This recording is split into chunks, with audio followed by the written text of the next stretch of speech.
자, 이제 31회 민법입니다. 지금부터는 우리가 34회, 33회, 32회를 시간을 갖고 충분히 요약 정리도 함께 했습니다. 그런데 지금부터는 보게 되면 이제 3회분을 풀어보니까 여러분이 이미 살펴본 지문들이 계속 반복해서 나올 겁니다.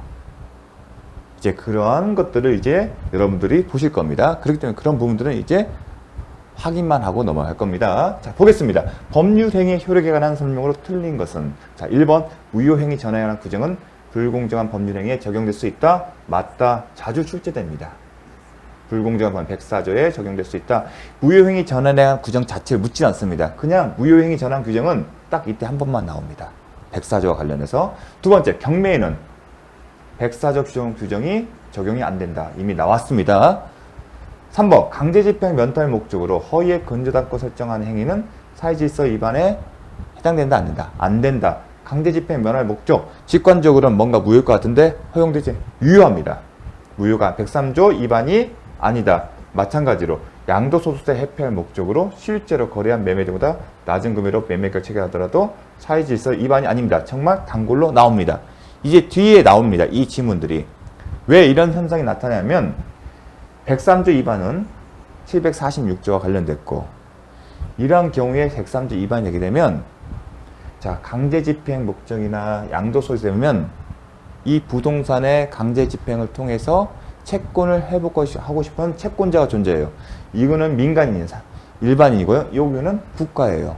만약 이게 103조 위반이 되면 746조가 적용되고, 채권자 입장에서는 부동산을 환가해서 강제집행 절차에 따라서 아니면 공매 절차를 통해서 환가해서 채권을 해소할 수 있는 기회가 봉쇄됩니다.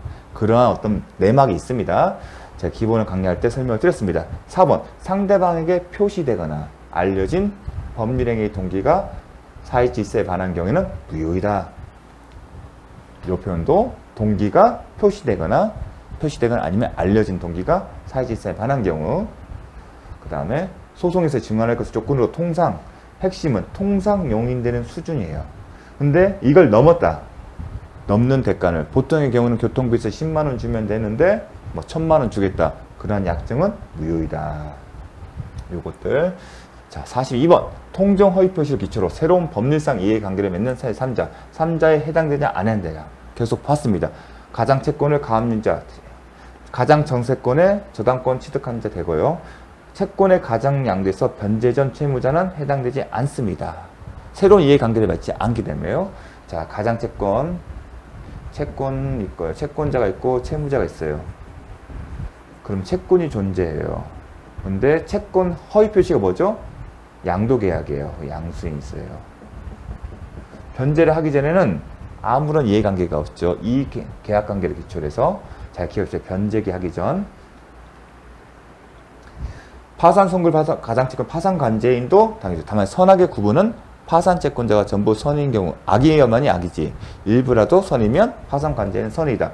가장 채무를 보장하고 그 채무를 이행한 보증인은 제3자다. 저번에 봤습니다. 이행 자체가 새로운 법률, 구상권 취득하는 것이 새로운 법률상 이해관계를 맺는 것이다. 이미 봤습니다. 34회 45원에 나왔던 지문입니다. 43번, 착오에 관한 설명으로 옳은 것은, 자, 최근 3년간 독립된 형태가 없습니다. 34회, 33회, 32회 착오의 문제를 독립된 형태로 출제를 안 했습니다. 따라서 착오의 문제가 독립된 형태로 나올 가능성이 높습니다. 자, 먼저 착오에 관한 규정이 이렇게 됐습니다. 의사표시는 법률행위 내용의 중요 부분에 착오가 있을 때는 취소할 수 있다. 그러나 이런 규정들은 암기를 하셔야 합니다. 착오가 중대한 과실로 인한 때는 취소를 못합니다. 그러니까 의사표시 착오가 있다고 주장한 사람은 법률행위 내용의 중요 부분이 있으면, 착오가 있으면 취소할 수 있어요. 그럼 취소하게 되면 법률행위 효력이 소급적으로 소멸해요. 근데 소멸을 막고 싶은 사람은 어떻게 한다? 의사표시, 착오가 의사표시자의 중대한 과실로 있을 때는 취소하지 못한다. 취소 효력이 발생하지 않는 겁니다. 자, 착오란 이 정도 개념은 진위와 표시로부터 추단되는 의사가 일치하지 않는 경우다. 또는 인식과 대조 사실이 불일치하는 경우입니다. 이 표는 내신적 효과 의사와 표시상의 효과 의사가 있습니다. 제가 계약서 기본서 할 때 매매 계약을 체결했어요. 그럼 계약 내용이 쭉 나오잖아요. 이 계약서에서 나오는 거죠. 뭔가 쓰잖아요. 중요한 내용들이. 이 계약성에 나타나는 객관적 의미들이 뭐예요? 표시상의 효과의사예요. 예컨대 목적물이 갑이면 표시상의 효과의사는 뭐예요? 객관적으로 갑인 거예요. 내심의 효과의사는 뭐예요? 내가 비록 갑으로 썼지만 뭐라는 거죠? 내가 의리했던 거예요. 이게 내심의 효과의사예요. 그럼 이게 표시상의 효과의사와 내심의 효과의사가 일치하지 않는 게 착오라는 거. 인식과 대조사의 또 다른 인식과 이 표현도 되게 중요합니다. 근데 수험생 입장에서는 사실은 뭐 시험과 무관한데 실물 어떤 평가를 할 때, 어떤 판단을 할 때는 이 표현 자체가 되게 중요합니다. 인식과 대조 사실이 불일치하는 경우. 이와 관련해서 이런 내문이 나옵니다. 장래 발생한 막연한 사정을 예측하거나 저 토지가 논밭이 개발이 된다. 개발 호재가 있어서 땅값이 오를 걸 기대하고 사는 경우예요. 그런 경우를 생각하시는 내용입니다. 장래에 발생한 막연한 생각. 저거 토지거래 허가가 풀릴 거고 그렇게 되면 용도 변경도 가능할 거고 그렇게 되면 땅값이 올라갈 거야. 그런 얘기들 사정 예측하거나 기대하고 법률 행위한 경우 그러한 예측이나 그런 걸 알고 보니까 개발이 안 돼요. 그런 걸 얘기합니다. 그런 기대와 다른 사정이 발생하였다 하더라도 착오를 이유로 취소할 수 없다. 왜냐하면 이거 자체는 사실이 아니에요. 인식과 대조 사실이 불일치해야 하는데 이거 자체는 사실과 무관한 아니라 희망사항인 거예요. 결국은. 그래서 인식과 대조 사실이라는 개념 자체가 좀 중요한 겁니다. 근데 요 표현 자체를 잘 기억하십시오. 요게 가끔 나왔습니다. 앞으로 또 한 번 몇 번 더 볼 겁니다. 자, 그 다음에 착오에는 크게 구분을 해요. 표시상의 착오와 내용의 착오를 구분합니다. 그러면 과거에는 표시상의 착오, 예컨대 1000만 원을 써야 하는데 100만 원 썼다. 내용의 착오는 달러를 썼는데 미국 달러가 아니라 홍콩 달러다. 그렇게 구분하는데 이와 관련해서 나오는 것은 최근에 이거였었어요. 최근이 아니죠. 3년 전에는. 어떤 거냐. 신원보증 서류에 사인했어요. 근데 그 서류에 사인한다는 게 신원보증 서류인 줄 알았어요. 근데 어디에 됐다? 연대보증. 실제로 알고 보니 연대보증이었어요. 본인이 사인할 때는 신원보증 서류였는데 알고 보니 연대보증 서면에 사면한 거예요. 이거를 어떻게 이 둘 중 뭘로 볼지 없는 겁니다. 먼저 이러한 경우를 강학상 기명날이 아니면 서명의 착오라고 해요. 뭐라요? 기명날이 서명. 사인을 했는데 잘못했다는 거 아닙니까? 여기다 해야 하는데 여기다 한 거예요. 그게 기명날이 착오고 서명의 착오가 하는데 이 표현도 아시아입니다. 그런 게 뭘로 한다? 구분했을 때 표시상의 착오에 해당한다. 이렇게 물었습니다. 기명날, 강학상, 기명날이 착오. 강학상, 서명의 착오는 뭐에 해당된다? 착오 유형 중에 표시상의 착오에 해당된다. 자, 착오에 표시상의 착오와 내용의 착오인데 대부분의 착오는 동기의 착오가 많아요. 근데 동기 자체는 법률행위 효과 의사를 결정하는 계기지 그 자체가 법률행위 내용이 아니에요. 따라서 엄밀한 의미는 법률의 내용이 착오가 아니지만 착오의 대부분은 동기이기 때문에 대법원 판례는 일정한 요건을 갖추는 경우에는 동기 착오라 하더라도 법률의 내용의 착오와 마찬가지로 취급을 하는 겁니다. 그래서 중요한 겁니다. 판례는 표의자가 동기를 당해 의사표시의 내용을 삼을 것을 표시하고 중요한 건 표시하는 거예요. 동기를 표시하고 그 다음에 해석상 이 동기를 표시하고 해석을 했다는 얘기는 당사자 의사를 표시한 사람들이 더 나아가 뭔가 합의까지 할 필요가 없다는 것을 전제한 겁니다. 해석상 법률의 내용으로 인정됨을 충분하고 당사자들 사이에 별도로 그 동기를 의사표시의 내용으로 삼기로 하는 합의까지 이루어질 필요는 없다. 왜냐하면 동기 착오 대부분은 합의까지 간 경우가 없어요. 만약 합의가 됐다면 이런 표시를 표시하고 해석상 법률의 내용이 된다 그렇게 할 필요 없어요. 왜냐하면 동기를 표시하고 합의까지 했다면 그걸 문서로 만들 거거든요. 그럼 동기 착오가 아니라 이미 그 자체가 법률의 내용이 착오가 되는 거예요. 거래 실무상. 이런 동기를 표시하고 계약 합의까지 했다면 그건 이미 법률의 내용이 착오가 돼서 계약서에 표시하게 돼 있어요. 그러면 굳이 동기 착오로 표현할 게 아니라 이건 법률의 내용 차이기 때문에 중요 부분이냐 아니냐만 판단하면 되는 거예요. 오히려 현실에서는 이렇게까지 합의까지 안 이루어진 부분이 대부분입니다. 그걸 반영한 겁니다. 그래서 요거 자체를 묻습니다.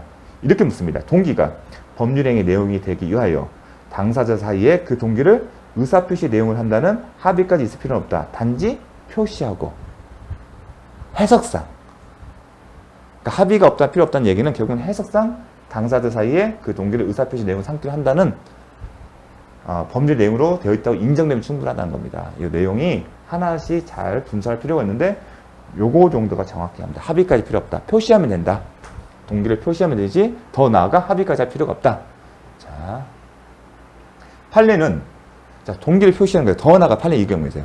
그 동기가 상대방에 의해서 지금 원칙적인 모습은 표시하고 상대방이 표시하고 법률 표시하면 되는 거예요. 그리고 해석상 법률의 내용으로 포섭되면 되는 거예요. 더 나아가 합의까지 할 필요는 없다. 그런데 동기가 상대방에 의해서 유발되고 상대방에서 유발한 동기인 경우 아니면 상대방 측에서 제공된 경우라면 그 동기를 표시하지 않더라도 착오를 이유로 취소할 수 있다. 원칙적 모습은 표시지만 상대방이 그 동기를 착오를 유발하거나 아니면 제공한 것이라면 동기 표시가 없다 하더라도 착오를 이유로 취소할 수 있다. 상대방에 의해 유발된 동기의 착오는 그 동기가 표시되지 않더라도 취소할 수 있다. 이렇게 출제가 됩니다. 반대로 또 하나 반대가 아니죠. 토지 소유자가 공무원의 법령 오해에 따른 설명으로 착오에 빠져 이 표현이 뭐냐면 상대방 측에서 제공된 거냐면 아니면 상대방 위에서 추정된 공무원이 법령을 오해한 거다. 이 얘기는 상대방 위에서 유발됐거나 아니면 상대부터 제공된 착오라는 거예요. 이 표현에 예시가 된 겁니다. 그 경우에는 취소할 수 있다. 또 하나 증명책이 중대한 과실이 있는지 여부는 누구한테 있다? 취소의 효력이 발생한 것을 막고 싶은 상대방에 있다. 왜냐하면 법조문에 따르면 이렇게 돼 있죠. 의사표시 착오를 취소할 수 있다. 뭐만 따져요? 내용, 법률행위 내용의 중요 부분만 밝히면 되는 거예요. 이 취소를 막으려면 상대방이겠죠. 단서잖아요. 나눠졌잖아요. 그러나 이 부분은 착오 취소권을 행사하고 싶은 사람이 증명한 책임이고 이건 막는 사람이잖아요. 취소하지 못한다. 취소할 수 있다. 대립되잖아요. 그럼 취소할 수 있는 사람이 취소의 효과를 주장한 사람이 요 내용만 하면 된다는 거고 이건 취소하지 못한다.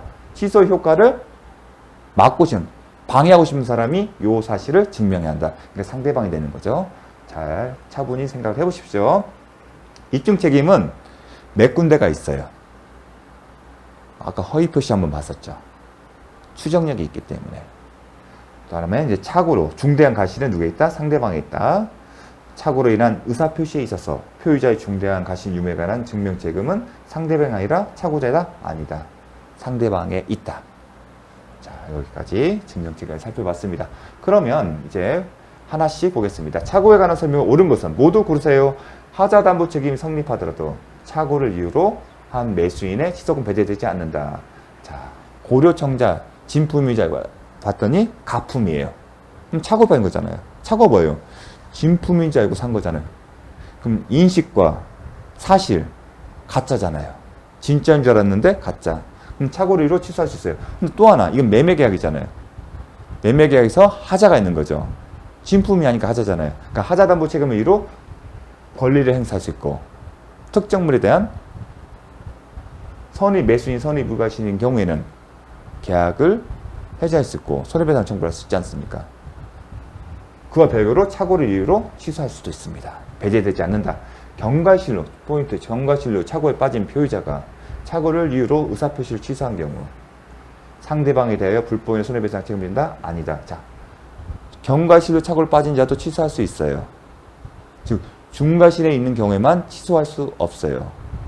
법에서 취소권 행사, 경과실에 있는 게도 취소권 행사했다는 얘기는 불법 행위가 아니라는 얘기입니다. 그래서 불법 행위를 이유로 손해배상을 지지 않는다. 자, 잘 나옵니다. 착오와 관련해서는 디귿번 상대방이 표의자의 착오를 알고 이용한 경우 표의자는 착오가 중대한 과실로 인한 것이더라도 의사표시를 취소할 수 있다. 자, 원래는 중대한 과실이 있으면 취소할 수 없어요. 하지만 표의자의 중대한 과실이 있지만 상대방이 그러한 착오를 알고 이용한 경우에는 취소할 수 있는 겁니다. 결국은 이익 형량이에요. 누구를? 취소권을 행사하고 싶은 사람과 취소됐을 때 손해를 본 사람과 이익을 비교했을 때 이거를 중대한 과실이 있지만 이걸 이용하는 사람이 더 나쁘기 때문에 취소권을 인정한다. 그런 개념으로 간 겁니다. 자, 리을번 매도인이 매수인의 채무 불이행을 이유로 계약을 적법하게 해지한 후에도 착오로 이를 행사할 수 없다? 있다. 이미 몇 번 살펴봤습니다. 착오를 이유로 취소할 수 있다. 왜냐하면 계약 해지에 따르면 채무불이행 책임이 있는 사람은 손해배상 책임이 있기 때문에 그 책임을 벗어나기 위해서 의사표시의 하자를 이유로 취소를 한다. 44번 갑은 자신의 부동산인 매매계약 체결을 매매계약 계약 체결에 관한 단어 대리권 계약 체결에 관한 대리권 하게 되면 매매대금에 관한 수령 권한이 있고 하지만 더 나아가 계약 당사자 지위에서 인정되는 계약 해제권을 행사할 수 없다. 이게 딱 나와야 돼요. 이제는요. 그리고 임의 대리인이다. 임의 대리라면 복대리가 연결되겠죠. 임의 대리는 복대리는 선임할 수 없다. 예외적으로 본인의 승낙이나 아니면 부득이한 사유가 있는 경우만 가능하다. 그러한 경우에는 선임 감독상의 책임이 있다. 이게 주주주 나와야 합니다. 이미 배운 것들이에요. 을은 갑을 대리하여 병과 계열다. 그럼 이렇게 써야죠. 갑 항상 본인 그 다음에 을 대리인 임의 대리인 그 다음에 병 상대방 그 다음에 매매계약. 자, 계약이 불공정한 법률 행위인지 문제된 건 매도인의 경솔, 무경험, 군박 상태 여부는 대리인을 기준으로 한다. 틀렸습니다. 군박 원래는 법조문은 군박, 경솔, 무겸이에요. 근데 경솔, 무겸을 앞에 썼어요. 그럼 경솔, 무겸은 행위자인 대리인을 기준으로 하지만 군박은 본인을 기준으로 해요. 그쵸? 근데 요거를 바꿔놓은 거예요. 혼돈. 요 앞에만 눈에 확 띄게 해서 아 맞네 하게 하려고. 그래서 군박은 누구다? 본인을 기준한다. 이미 배웠던 겁니다. 을은 임의 대리는 갑의 승낙 부득이한 사유가 없더라도 포함할 수 있다? 아니다. 원칙적으로 못하기 때문에 예외적으로 이러한 사유, 승낙이나 부득이한 사유가 있어야 한다. 3번 을이 병으로부터 대금 전부를 지급받고 아직 전달하지 않았더라도 특별한 사정에 의한 병의 대금 지급 의무는 변제를 소멸한다? 맞다. 수령 권한이 있기 때문에 임의 대리 병이 을에게 지급한 것은 병이 갑에게 직접 지급한 것 같은 효력이 있다. 채무를 이해한 거잖아요. 그러니까 채무불이행 책임이 이제 없는 거죠. 채무 이행 때문에 변제를 소멸했다. 맞는 얘기입니다. 보겠습니다. 이미 무권 대리일 때 한번 봤었어요. 병이 무권 대리인에게 지급했을 때 향후에 부당이득 반환증은 누구 상대한다? 병은 을을 상대로 한다. 왜냐하면 갑은 실질적 이득을 취득한 바가 없기 때문에 무권 대리이기 때문에 임의 대리라면요. 당연히 갑이 반환할 의무가 있겠죠. 원상회복 의무. 유권 대리일 때, 임의 대리일 때는 매매계약이 적법하게 체결되고 그 경우는 해제되면 원상회복 의무는 계약 당사자 지위에 있는 사람이고 설사 병이 을에게 지급을 했고 을이 전달하지 않았다 하더라도 원상회복 의무는 갑에게 있다. 이미 배웠습니다. 거기에 대해서 다시 한번 정리해보겠습니다. 매매계약 체결한 대리권 수여받은 대리는 매매계약 따른 중도금이나 잔금을 수령할 권한이 있으므로 대리인이 매수인으로부터 중도금이나 잔금을 지급받은 경우에도 그 법률 효과는 계약 자체와 마찬가지로 직접 본인에 기속되고 병이 갑에게 직접 지급한 것과 마찬가지다. 즉 급부 자신의 채무를 이행한 것이다. 그 얘기인 겁니다. 대리인에게 돌아가지 아니한다. 따라서 계약상 이미 채무를 이행했기 때문에 채무불이행 이유로 계약을 해지할 수 없고 해지한다면 그 원상 회복 의무는 누구다? 대리인이 아니라 당사자인 본인이 부담한다. 이거는 적법하게 임의 대리인이 대리권의 범위 내에서 적법하게 매매계약을 체결한 것을 전제로 한 얘기입니다. 그게 중요한 겁니다. 아, 이거는 대리권이 존재하고 대리인이 대리권의 범위 내에서 현명하게 그 다음에 본인이 의한다 의사를 표시하고 적법하게 매매계약을 체결했다는 전제에서 나오는 논리입니다. 무권들하고는 좀 구분하셔야 합니다. 원상회복 의무는 본인이 부담한다. 이는 본인이 대리인으로부터 그 수령한 급부를 현실적으로 병이 을에게 이행을 한 거예요. 하지만 을이 갑에게 전달하지 않았다 하더라도 그리고 매매계약상 채무불이행에게 사유에 을이 일정한 기여를 했다 하더라도 달라지지 않는다. 그 경우에도 여전히 누가 원상회복 의무는 병과 갑의 문제지 대리인은 상관없다. 요 내용 저번에 강조를 했습니다. 다시 한번 이제 복습을 했습니다. 4번 을의 대리권은 특별한 사정이 없는 한 병과 계약 해제 권한을 포함한다? 아니다. 을이 미성년자건 대리인이 미성년자인 경우 갑은 을이 제한 능력자인 의미로 계약 취소할 수 있다? 못한다. 행위 능력자를 요하지 않는다. 그 얘기는 본인은 을이 행위 제한 능력자인 의미로 취소할 수 없다. 자, 이미 누누이 살펴본 겁니다. 45번 임의 대리에 관한 설명으로 옳은 것은 원인된 법률관계가 종료하기 전에는 본인은 숙권행위를 처리하여 대리권 소멸할 수 있다? 아니다. 원인된 법률관계 종료되게 되면 대리권 소멸하고요. 또한 숙권행위도 처리를 하게 되면 대리권 소멸 사유에 해당된다. 권한을 넘은 표현 대리의 경우 기본 대리권이 표현 대리 행위와 동종 내지 유사할 필요는 없다. 자, 권한을 넘은 표현 대리는 126조예요. 그 요건은 뭐죠? 기본 대리권이 있어야 돼요. 그런데 대리인이 기본 대리권 범위를 벗어나서 월권 행위를 해야 돼요. 그리고 정당한 이유가 있어야 돼요. 그런데 이 월권 행위와 기본 대리권이 동종 내지 유사할 필요가 있다 없다? 없다. 대신에 동종 내지 유사하지 않으면 정당한 사유에 영향을 끼칠 겁니다.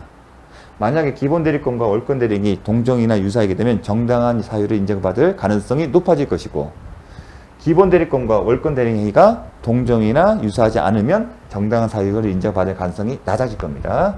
3번 복대리인은 복대리인은 개념이죠.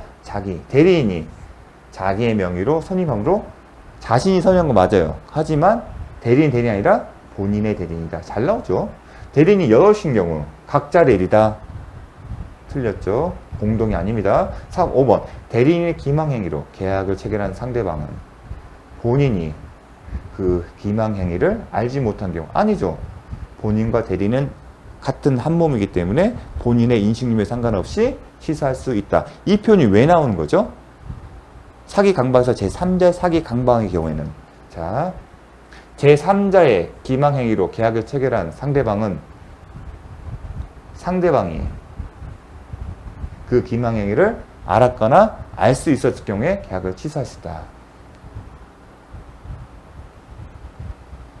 계약을 체결한 사람은 상대방이 그 기망행위를 알았거나 알 수 있을 경우에 계약을 취소할 수 있다. 그거 이제 혼동시킨 거예요. 근데 그건 제3자예요. 그런데 본인은 제3자가 아니에요. 그래서 그런 겁니다. 몇 번 나왔죠? 자, 46번. 잠시 쉬었다 하도록 하겠습니다.